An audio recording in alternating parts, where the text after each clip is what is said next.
gentlemen, welcome once again to the Duval Dive. Of course, I am Kyle Nash, the student of the game of Fans First Sports Network. Honor and joy to bring you in. And, well, did your coffee taste a little bit better Monday, Duval Devout? First victory Monday of the season. And I think without question, some of the best production. How much of that had to do with the fact that the Colts were tore up? How much of it was the throwbacks? How much of it was number 9 in a row at Everbank beating the Colts? Any of it, say what you will. Obviously, it was still just as sweet for all of you in the Duval Devout to get your flowers in victory. But if we're talking about victory, that means somebody had to be a champion. But this man, in my eyes, is always a champion, my personal champion, Travis D. Holmes, Big Cat Country. What's going on, big man? Hey, man. Good morning, good afternoon, good evening. How is everyone doing on this glorious, glorious Hurricane Wednesday? Yeah. Thursday. What is today? I don't know what today is. Yes. Is it Thursday? Well, as this is dropping, it would be Wednesday night as people could watch it at the earliest, but we, of course, are pre-recording so we can make certain hurricane and storm precautions. Listen, Travis and I are providing the public service of asking y'all to be safe out there, not do anything silly, so you can join potentially another Victory Monday this year for you Duval out there. And also, listen, if you still have power and are dealing with the monotony of the storm, your kids are driving you nuts, got mama-in-law back over there complaining about something, whatever, you could take a moment and escape here with us at the Duval Dive. That's what we're trying to accomplish for you here and all this. By the way, make sure you could also, if you don't get the video live, do the same on the podcast. It's powered also by Fans First Sports Network. There you go. Yeah, man. Listen. Enough with the storm and all this other stuff. And I mean, we're talking about stuff in the ocean. We'll be across the ocean having that conversation about the Bears a little bit later in the pod, surely. But Travis, 1-4, the stink of Ophir out the window, staring down the barrel of an 0-5. The Jags stepped up and actually won the football game. It did look scary for a minute. There is the video up there on the YouTube short on the Duval Dive YouTube channel about you describing the state of lemon booty. That was late in the game without question.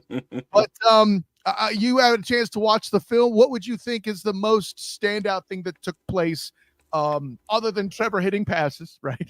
Yes. The thing that stood out that we didn't really touch on in the Duval Dive Live Sunday. So it was interesting because I thought the defensive line didn't have they didn't have a great game. We didn't have the answers that I originally expected us to have. And that was interesting for me. And again, if you hear anything in the background, I do apologize. They're cutting trees outside in preparation for the hurricane. Hey, sorry, Florida life, man. What can I say? But no, that was the big thing for me because statistically looking at the game, I thought all right, they did a solid job stopping the run. And then I'm like, wait a minute, that's right. They were playing against a backup running back. Oh, wait, that's right. They were playing against a backup center. Oh, well, then with that context actually added in, I don't think that was very good at all. I'm very disappointed that they weren't a little bit more dominant playing against these guys. Because, again, I showed a few clips on Travis D. Holmes on Twitter. Take a look. We also have the Big Cat Country, 20 takeaways from Week 5, Jaguars versus Colts. Take a look at that also, where we kind of just talk about the specifics. But yeah, we got one play where Mason Smith's being wiped out of the whole, it was a solid 6-yard run. We have a 16-yard run where Chad Muma just face plants on the ground. I don't even know what he's doing, honestly. I got no answers there. And you have a play where Devon Hamilton just gets, blown off the ball, 5-6 yards. And I was just like, this is a backup center. But they're chipping, they're doubling, they're trying to slide up to the linebacker. And so that was a little bit worrisome because, again, the Jaguars already don't have very much depth as far as the edges are concerned. Right. And we're still trying to confirm if we have a good answer for these teams that's going to try to run the ball, potentially Chicago Bears. So I'm just trying to figure out the prospects of what's going to happen in the future based on what we're seeing on the film. Yeah, well, I think a lot of if you're asking me what the biggest defensive line negative surprise is, I would say that our looking at the Jaguars' interior line, they are not as stacked as we would have once thought. Right? I knew that Falaransu Fatukasi was going to be a loss. Did I say his entire name just because it's fun to do? You bet your entire rear end. But I think his disappearance is being completely underrated here. And you and I had cited that was a problem, but I think at least I won't speak for you on this. I at least thought having Eric Armstead brought in to fill his spot put things back at normal, but apparently not. Apparently the defensive tackles in that rotation scheme that Nielsen's throwing out has kind of left that to be a vulnerability in the middle, and I feel like we've seen that based on what you're talking about here in the All-22. I mean, that's really what it comes down to. Again, I think overall they did a generally solid job, but you want more than solid if you're talking about, playing against the squad that you end up playing against. And more importantly, and that's just the start of that's the tip of the iceberg when you're talking about the fact that then we allowed Joe Flacco to have a 21-yard scramble. just pull back, pull back on Father Time, and all of a sudden the man becomes a whole 10 years younger, and he's running 18 miles an hour for a first down, making him look like old Peyton Manning. Like, this is craziness. To allow that to happen, and then also to allow him to do a little bit worse damage and throwing all these 3 bombs to Alec, Pierce, the wide receiver for the Colts in the fourth quarter. You can't have these small issues happening with their interior D-line on the run game and then having these huge issues in the secondary at the same time and think this is going to be okay. We're 5 games into the season. That's an all alarms kind of situation for me personally as a defensive guy. Right. Well, and there's a couple things to consider too. So we mentioned, like you had mentioned, the 3 big passes to Alec Pierce in the game. 2 of them to set up the final 2 touchdowns combined for 111 yards, I think it was. It's absolutely ridiculous to get long balls from that. You and I said on the Duval Dive Live Sunday that we don't think Alec Pierce has had that big a game since he played for Houston. No, not the Texans, the damn Cougars, folks. We don't think he's done anything like that since college is what we're trying to tell you, okay? Yeah. There's that. I would also... But see, I'm going to spin this to a positive, right? I know you're not wearing this team makes me drink shirt. The positive I see, a different quarterback would have not answered the bell for those 2 touchdowns. Sure. No, I mean, sure. I mean, that's the positive is Trevor Lawrence actually came to play. Right. And I can say that that's because of the Colts defense. I can say that that's because Press Taylor and Doug called a great game. I can say that's because, the Colts defense is injured and he just happened to be a cover 3 team run by Gus Bradley that he always has basically career numbers against. And all of these things are technically in some ways true. Where does the real truth lie? We'll find out this week because this team, the Chicago Bears, does play a cover 1 scheme a good portion of the time, and that would give us a little bit of an indicator. And let's not leave out Tank Bigsby ripping off a 65-yarder. I mean, your boy there hitting a big run. Just Tank, man. Just I don't know what to do about this guy, and I say that in all the best ways because we have a football coach that's out here in the press talking about it was a great game and that doesn't mean anything as far as the future holds. Travis Etienne is still our guy, and Travis Etienne is still our guy. But no, like you obviously, if I don't know how that sells in a locker room, and I'm just keeping it real. Like that obviously has to sell in real life. So unless coach is just doing coach speak, which coaches do. Cool. Then we'll keep that thing moving and see what happens in the actual game. But the last time the coach told us a similar story, Tank Bigsby didn't get a carry in the first quarter of the next game. If you want to go back early in the year, that was the game he ended up getting injured in the second quarter. But that first quarter got no carries. So I don't really know what to think as far as how this coaching staff feels about giving Tank these carries, but he's obviously earned it. I mean, he's getting all the recognition and is rightfully deserved, looking at the tape, looking at the numbers, etc. The man's breaking tackles in the backfield and religiously having more yards after contact than he has total yards, period. Yeah, well, and I'll add this too. What you're saying speaks to more to the shorter term with the season in 2024. What I think we have to start talking about and thinking about too, big picture with that, Travis, is if Tank Bigsby continues to carry the ball without dropping the dang thing, which is obviously the biggest difference from this and last year. I can't stress that enough. People are going to be all like, oh, Kyle, you were so wrong on Tank Bigsby. Bruh, look at the evidence. The year he had is tantamount to the Beatles demo track. By the way, if you ever heard the Beatles demo track, the Beatles, one of the biggest rock bands of all time, it sucked, Travis. It was a terrible demo reel. It was awful, okay? That demo reel that Tank Bigsby gave us was awful. Now suddenly he's as a hit. He just recorded, I Want to Hold Your Hand, and I'm supposed to be the bad guy. Because his demo reel was trash. Yes, he's stepping back up now 100%. Well, the Jaguars in this game with Travis Etienne, still going through his shoulder injury, in the fourth quarter of the game. Etienne basically ended up doing one of the things that I originally recommended, and I'm just not sure if they were forced into doing it, but they used Travis Etienne more like the Detroit Lions use Gibbs. Yeah. And they used Tank Bigsby more like the Detroit Lions use Montgomery as their hammer in the inside, and it worked well. Etienne ran 15 routes to Tank's, 8. Tank had more carries, 13-6. Like overall, they basically both had 13 opportunities apiece. Like that's a even split. That is a rotational backfield as far as that's concerned, and I don't have a problem with it. Again, I just have a problem with it if that's the only reason that happened was because of Etienne's shoulder, and then they're going to go back to the next game just doing status quo. This is the preseason plan. I got problems with that if that's the case. Well, and granted, I had a nice little moment. Who knows? Maybe we'll see that on TikTok or something later. But what I want to complete this with is to say what I see happening is Tank Bigsby, if he continues to hold on to the ball and do what he's doing, Travis Etienne may not be long to wearing a Jacksonville Jaguar uniform because they may be looking for a cheaper option and holding on to Tank that share of carries. Maybe get another rookie in the building to fill Etienne's role. I'm not saying they should get the Boise State kid. They should get Travis Hunter ahead of that. But if he's on the board, I'm just throwing it out there. Really, they should get Beef, but that's a separate conversation. We're not doing draft stuff today, okay? Well, we do have another running back that maybe not take that Etienne role, but potentially, like you have Robinson, who's on IR for the Jaguars right now, who technically speaking could be that developmental another running back, or you just take another 3rd, 4th, 5th round draft pick next year. But that's a whole nother conversation. Like at the end of the day, you said something that kind of dinged in my head. Is it possible that the Jaguars are limiting Tank Bigsby's snaps or Tank Bigsby's carries specifically because they do still have concerns about his ability to hold on to the ball?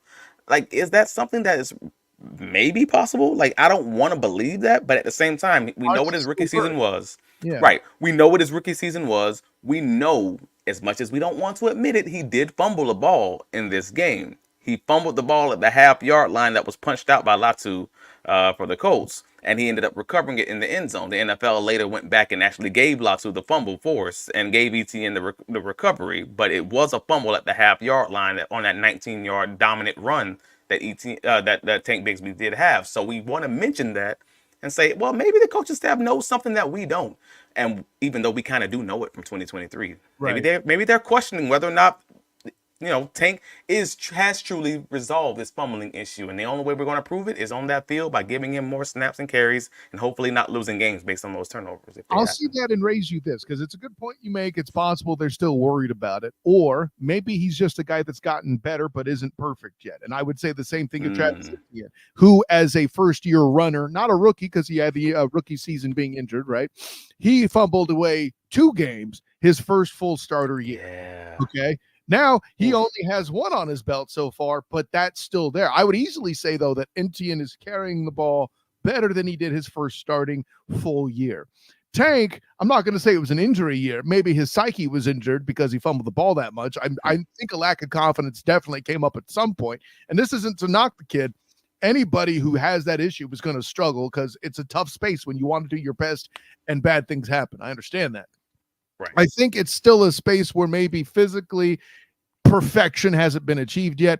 And in the play in question, Travis, how much of it was him trying to extend to get the ball over? There's all sorts of factors in that instance. Yes, he did technically fumble the ball, but A, it matters that he got it back, and B, bingo, it's certainly not as rampant as his rookie year. I think. Right. It was a great punch. It was a really good punch by Latu at the half-yard line. But again, as a team who has PTSD from punches and fumbles at the half-yard line and 3-yard line for between Etienne and Tank, hey man, nobody wants to see it. I know it's not. I know it's a really good play, but it's the NFL. Every play, there's a lot of good plays being made. We just want to see guys hold on to the ball for the obvious reasons. Yeah, and I'm with you. If we'll see how they respond in London with the Bears with that and how they play. That's a perfect opportunity. Oh, well, last thing before we do it, Trayvon Walker.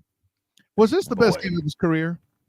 easily, and I don't think it's arguable. If someone has a better game, please let us know in the comments. I'm here At for that Travis conversation. Holmes, at the No, SOG. no, no, no, no. I mean, Duval here dive. on the Duval Dive YouTube. I need you in these comments right here to let me know. Hey, man, I think he had a better game this week. I mean, if you want to go back to his college tape, I feel free. We can still have that conversation. I am truly curious if he's had a better game than the one we just saw. And again, to be specific, he had this great game against the Colts starting right tackle. Like, this was not against the, after the injury happened and maybe, they're shifting guys over and things like that. No. He's getting the majority of these 7 pressures, the majority of these 3 that really should have been 5 sacks against their guy. So I just thought that was great. It was amazing. And he calls Josh Allen's sack also, which most people hadn't even talked about. I'm like, oh no, he's the reason that Josh Allen's sack happened, because he pressures Flacco right into his arms. Hey man, great game. Last year, you were critical of certain of and rightly so, by the way, Trayvon Walker's sacks because Allen. Oh well, he just cleaned it up. Well, now it's the other way. Isn't that something you like to see from a player that's growing? Yes, I mean, I just judged the tape. I'm sorry, I'm critical of someone who needs to be criticized. That's kind of. I know you said it rightfully. And I'm here for it. I was full Joe Klatt, and rightly so when I said it too. Okay, we're good, buddy. But the fact that the tape is dictating that is what I'm saying. This is it's so this, yeah. It was one of the first games where the guy is like let off the leash and he can actually just be dominant and just be loose and not have to play this whole cage slow play technique because the other quarterback's doing an RPO and just go and get the guy. That was a very dominant performance. I was very happy to see it. So let's get right to it. The Bears in England coming up on Sunday. I had said in the preseason that this game would be confusing to me into what to make of it, because we still needed to figure out what Caleb Williams is. We still needed to figure out what the Bears were, and we would know more about the Jags at that time as well, because, it was the preseason. Now that we're here, I still don't know a damn thing about what to make of this game.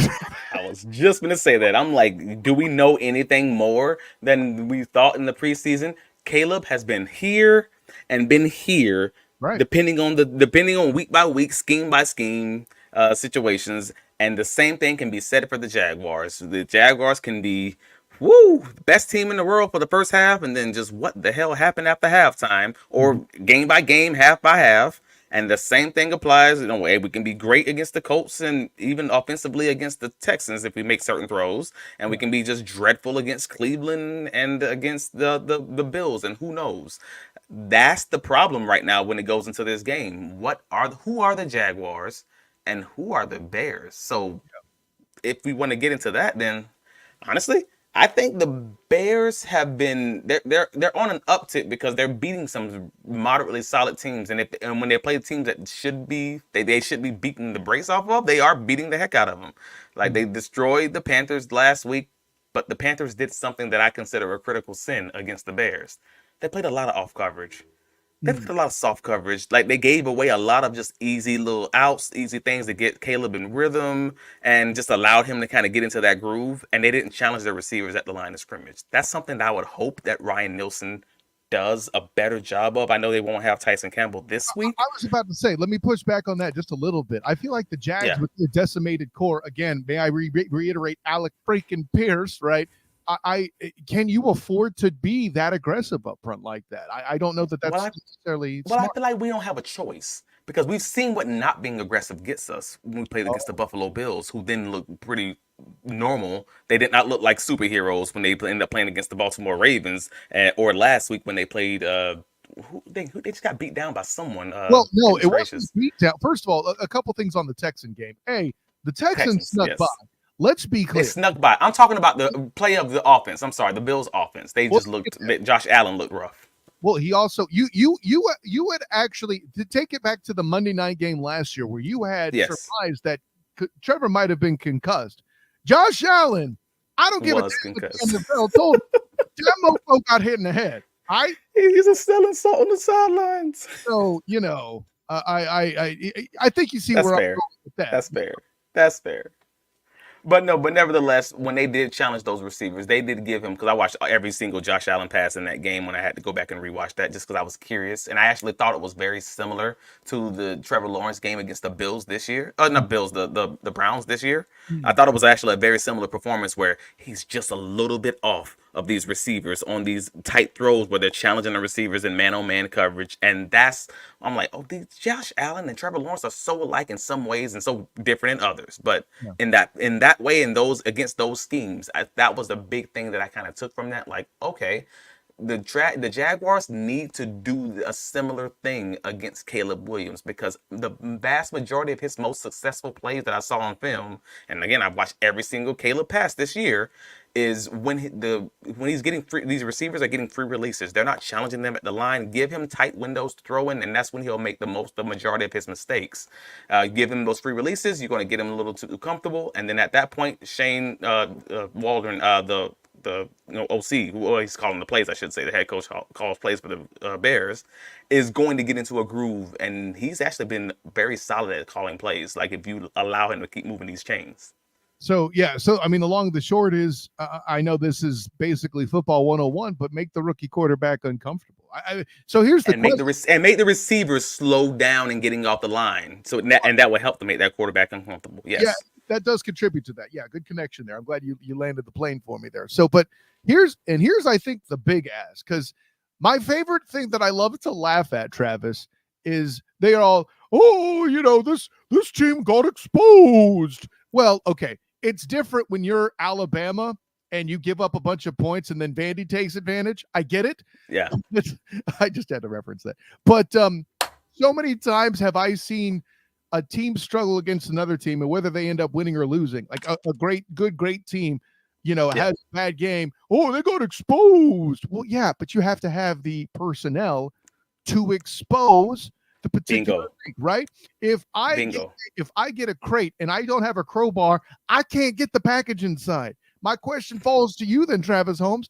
Do the Jags actually have the defensive prowess right now to make Trevor Lawrence, or check that, Caleb Williams, that uncomfortable? Well, I think they're going to have to try. Because, again, we've seen the bad side of this coin. No. Right. We've seen the bad side of this coin. And the bad side of this coin is this Jacksonville Jaguars defense trying to play a lot of cloud zone defense. Yeah. And we know that that's not going to work like against the Bills. I don't believe that is going to work on a play-by-play, 50% of snaps, circumstance. Otherwise, you're running back the Mike Caldwell defense, and you probably shouldn't have changed DCs at all. Like, I think you have to challenge these corners and challenge these safeties now that you have Savage back, which you didn't have against the Bills. Great point. Yeah, right. I feel like we're at that point where you have to challenge these guys to win against people who they should reasonably win against. You got Keenan Allen is not a guy who's going to he's not going to burn you down the field. So you should be able to get a hand on him from the slot most of the time. You got, DJ Moore. I mean, that's a very good receiver. Yes. You got to win. Like, at the end of the day, you got to win, man. And that's what this comes down to, because the NFL, every week, you're going to have a very good receiver on the other side, whoever that may be. So at the end of all of it, I think the Jaguars kind of arguably have the guys. And at minimum, if they don't have the guy, they have the scheme where I think they should at least try it. And I do feel like you will probably leave the Chicago Bears offense to 24 or less points if you just challenge them. When they start getting into that 24 to 28, 30-point range is when you're playing those soft defenses. So that's kind of just where I'm landing that. That's a good point. Well, and some of these other things too, you would wonder the prowess of the pass rush up front for Carolina, for example. They aren't necessarily super great. But seeing other teams like the Texans, for example, sneak by Can I get on that though, if you don't mind? Goodness gracious. The Texans are the one team that was just bad at running the ball. Out of all the games that the Bears have played, the one way that you beat the Bears, or at minimum you give them a scare, is that you run the ball dominantly. And every team other than the Texans struggled. I mean, you're talking the Chuba Hubbard, even for the Panthers, even if they got blown out, but he had 97 yards on 13 carries and a touchdown. Like, that was a bad game for him, and that's just because they couldn't keep running the ball. Kyron Williams, 19 carries, 94 yards and a touchdown for the Rams, and they kept that game close. Jonathan Taylor, 23 carries, 110 yards, 2 touchdowns. Like, you see where I'm going with this, right? Even the Titans, who didn't, that was a terrible game from Will Levis. Hey, 16 carries, 82 yards in the TD, and that's what they still have. Spears also. Keep in mind, the Titans should have arguably won the damn game too, right? Right. And all these teams are still struggling at third downs, and half of them struggled in the red zone also. And despite all of that, because they were so good at just being able to get around that 100-yard rushing mark, that's where you attack this Bills defense. That's where you attack them. Bears defense, I said Bears, sorry. Bears defense. And if you can do that, you're going to control the clock. You're realistically going to keep it close, even if you struggle on third downs and in the red zone. And if you can maybe score 1 touchdown here or 1 touchdown there, I think that's how you beat them. And that's before we even start talking about injuries, because the Bears also lost one of their safeties who won't be playing in London, Brisker. He was just ruled out for a concussion. He suffered a concussion at the end of the Panthers game and still finished the game, but then they've already ruled him out just this early. So that's going to be interesting, because that's the highlight of that Bears defense is their secondary. And now we see one guy who may be missing. We've seen with missing Savage how that can impact the defense when you're a man coverage team who's missing that one guy. It's going to be interesting. Great point. By the way, and we haven't gotten to it much because we're running out of time, but obviously, in my opinion, for the Jags to win this game, they have to have what I would probably dub their best offensive line game of the season. I think if they achieve that, then the Jags clearly win. And you're going to say, oh, the Colts. Yeah, the Colts, they were playing a bunch of if DeForest Buckner was in the game and they did that, I'd be happy. He was not. I am not. It is what it is, Travis Holmes. Well, I mean, yeah, they're going to be going against Montez Sweat, Darryl Taylor. Ooh, this is DeMarcus Walker. Like, this is going to be interesting. I'm making the last time they played a line this good, Monday night against the Bills happened, bro. That's where I'm at. This is going to be interesting for sure, but the Jaguars have now been since that Bills game, they've been doing a lot more up tempo. Maybe they can find a way to just get the ball out quickly and keep this thing moving. Do a better job than they did against the Browns. Because again, this is another man coverage team, so that's my comparison. Is not the Bills game, but it's actually the Browns game. Team that plays a similar defense that they always struggled against, even going back to 2022. We talked about this in the week. What was it, week 2 Browns game? It's the same conversation. If you can do the things against that team that you try to do against this team, you will win. Will Trevor Lawrence take the checkdowns, take the quick throws, move the ball down the field in that way, or will he hold the ball and take those sacks? Because I think he had 2.8 seconds to throw in that game and had his highest 8 out of his career, and the passing game did not look well in that game. So will he actually take the smaller throws, take the checkdowns, keep moving the ball down the field in that way, or will he get greedy and we'll be in that same situation as we were against Cleveland? Also, will the coaching staff call plays where the average route isn't 10 yards? Also true. So let's put that it is. I'm not here to say that Press didn't call a good game, but he hasn't called a great game yet. No offense, Coach. Anyways. Ooh. I said what I said, Travis Holmes. I said good, not great. Ain't nothing dissing about that, I ain't saying nothing, bro. Go ahead, man. Do your thing. I just there's a reason why Shot Khan wanted Doug to call the play. So I'm saying. Anyway, I'm terrible. Travis, hey, man. It's score prediction time, man. Let's get in here. What do you think this game going to do? All right. If I believe Ryan Nielsen does what he should, if I believe that the Jaguars offense does what they should, and this is all big ifs because when have they ever followed my freaking advice? But nevertheless, if they do what I believe that they should, if they establish the run game using both ETN out of the backfield, but using Tank Bigsby inside, shorten that game in that way, play some tight man defense that they want to be. That's who Ryan Nielsen is at his core, and Chris Richards are at their core. Then I do believe the Jaguars win this game. I do believe it's close. But the missing a safety, I think, is actually a bigger thing that people are giving it credit right now. And I think the Jaguars come out 23-20. That's my prediction. Yeah. What about you, sir? It being really close like that makes a ton of sense. That safety missing would be in a world where we live, where BTJ exists, buddy. I think that is a huge deal. And I think that home run ball, whether or not Travis hits it or not, makes a difference in this game. I see a sloppy game. I see two games. Yeah. And I see sloppy. Two offenses that will struggle to score in the first half. or maybe even just the first quarter. I don't know. I think the Jaguars probably get the first touchdown because they're in their home field, so to speak. But this is me stalling because really what to make of this game. What I have to do is figure out how many turnovers I think each side's going to get and how much. If you're still stalling, let me just throw out this little bomb into the room and shut the door. I also have the question of whether or not teams are just going to start throwing deep on the Jaguars defense just to see what happens, just to have a throwaway play on first downs and just start going deep because the Jaguars have shown a propensity to struggle against balls in the air on these deep passes, and even when guys are covered. Yeah, and if they try that and fail and find themselves at second and third and long, where the Jags will suddenly do a little bit better on defense, I think that works in their favor too. So first down has become a crucial down. That's a good point by you, Travis. So whether or not Caleb hits his long balls is a factor. I mean, that is what it is. You might lose one on occasion to Keenan Allen on a possession play. That's fine. I can live with that. We just don't need to see drives, if you're a member of the Duval Devout, where they're converting 3 and 4 first downs. That cannot happen. So I just don't recall seeing a lot of unsuccessful explosive attempts by other offenses against the Jaguars. Either they don't attempt the ball or they do attempt the deep pass and it's complete. And that's a concern for me. That just says as the season goes on, more teams will then start trying to just attempt those deep balls because they think the Jaguars are just bad at playing the ball in the air. And that's a different thing. Whether you come out doing it and then sit them back so you can finish the game on the ground, listen, this is a conversation. I'm sorry. So that was your delay. I just wanted to put that out there into the atmosphere, just in case. But go ahead with your prediction. That actually helps me solidify. I think this game's going to be sloppy because you got a rookie that you're depending on chucking it. That's another factor too, right? But listen. If there's a scenario where you can bet that both teams get at least one turnover, do it. Okay. You got 23-20. That's a good number. I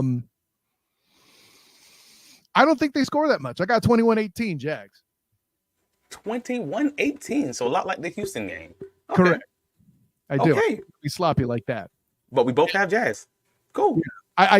I may have alluded to the Bears possibly winning on the Student of the Game pod because I wasn't sure yet, and I recorded it on a Monday.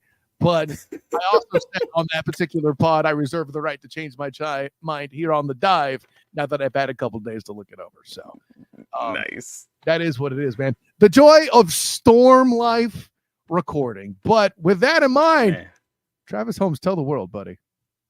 Oh, well, if you're listening, I think you already know, but on the off chance you don't, I can be found on all the socials, Travis D. Holmes. I'm very active on Twitter, especially if you want to talk some Jags football or just NFL football in general. I am a big fan of the sport. I'm a fan of all of it. I am a student of the game, as my co-part likes to say. Yes. You can also find writings covering the Jacksonville Jaguars on BigCatCountry.com. We have the 20 takeaways from the Indianapolis Colts the Jaguars victory over the Colts on the site that was posted on Tuesday. Definitely take a look at that. It's a lot of great nuggets, a lot of great information, but also some just interesting takeaways that I found from the game. And also we have the film review. We'll have the film review next week on the Bears game and also the post-game recap afterwards. And please join us for the post-game recap after the game. Duval Dive Live. Duval Dive Live right here. Like and subscribe us on YouTube at Duval Dive. If you're finding us anywhere else, listening to the podcast, stop your car, stop on the side of the road, pull out your phone, go to youtube.com, Duval Dive, and like and subscribe. Help us help you while this thing is free. Come on, where can you be found, sir? By the way, I love that Travis is so concerned for the safety of our listeners. He advises you, first, pull over. Second, find shelter from the storm if you're in Florida. Third, if your phone still has power, like and subscribe to All Dive. Thank you. I love it. But yeah, listen, an honor, joy, and privilege to bring this to you. As always, of course, I'm Kyle Nash, the Student of the Game. You can find me on Twitter, Instagram, and Threads at the SOTG. Later this week, check out my Keys to the Game on the Fans First Sports Network, where I do some writing there. Also, the podcast is powered by Fans First Sports Network. So if you did not have time to watch the video, you could give us a listen and maybe get us a little change in our pocket to make this thing better for you. There's that. Also, my work with the Black and Gold Banneret basketball conference schedule reactions for both men and women dropped just this week. The preview leading into the Cincinnati game, as well as the Olympic sports wrap-up, happened on the Night Shift podcast, also powered by the Black and Gold Banneret, and the Night Shift Live this weekend, assuming the stadium's still standing. The Bounce House will host Cincinnati for football, and if that all happens, you will find me after the game for the Night Shift Live from the Bounce House there. So there should be that. Wow. Yeah, so with that, for my good friend Travis D. Holmes of Big Cat Country, I am Kyle Nash, a student of the game of Fans First Sports Network and many other things here. But until next time, everyone, class dismiss.